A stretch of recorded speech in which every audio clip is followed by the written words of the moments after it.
আসসালামু আলাইকুম সুপ্রিয় দেশবাসী। আমি প্রত্যাশা করি আল্লাহর রহমতে আপনারা ভালোই আছেন। আপনারা ভালো থাকুন, আমার শুভকামনা রইল। আন্তর্জাতিক বিশ্ব পরাশক্তিগুলো ভারতকে নিন্দা জানিয়েছে।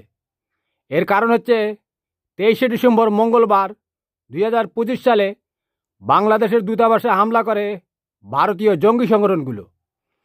আপনাদের অবগতির জন্য জানাচ্ছি, বাংলাদেশে যে ভারতের দূতাবাস রয়েছে সেটা কিন্তু বাংলাদেশের অংশ নয়, সেটা ভারতের অংশ। আর ভারতে যে বাংলাদেশের দূতাবাস রয়েছে সেটাও ভারতের অংশ নয়, সেটা বাংলাদেশের দূতাবাস, বাংলাদেশের অংশ। একটা দূতাবাস হচ্ছে স্বাধীন সার্বভৌম। দূতাবাসে হামলা করা মানে সে দেশে হামলা করা। আর যদি ভারত বা তাদের জঙ্গি সংগঠনগুলো পাকিস্তান দূতাবাসে হামলা করত, তাহলে আরও আগে পাকিস্তান ভারত একটা যুদ্ধ হয়ে যেত। এই জন্যে আন্তর্জাতিক সম্প্রদায়গুলো ভারতের নিন্দা জানাচ্ছে। আমার মতে এই যে ভারতের জঙ্গি সংগঠন, যেমন বজরং দল, আরও একটা জঙ্গি সংগঠন রয়েছে বিশ্ব হিন্দু পরিষদ বিএইচপি, আরও একটি জঙ্গি সংগঠন রয়েছে বিশ্ব হিন্দু রাষ্ট্র সোনা।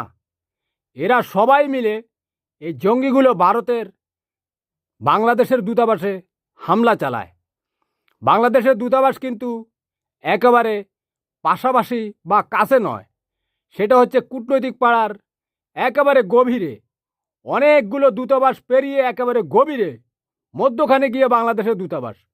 অর্থাৎ এটা ভারত সরকার এবং শেখ হাসিনা এবং ভারতে পালিয়ে থাকা যে আওয়ামী জঙ্গি 2 লাখ 2.5 লাখ রয়েছে, তারা সবাই মিলে আমার মনে হয় এই হামলার সাথে জড়িত।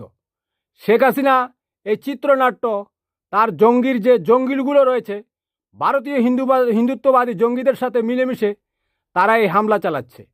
এগুলো খতিয়ে দেখা উচিত এবং ভারতে বাংলাদেশ থেকে পালিয়ে যাওয়া যে সমস্ত জঙ্গিরা গিয়েছে এদের পারিবারিকভাবে এদের খোঁজখবর নেওয়া উচিত।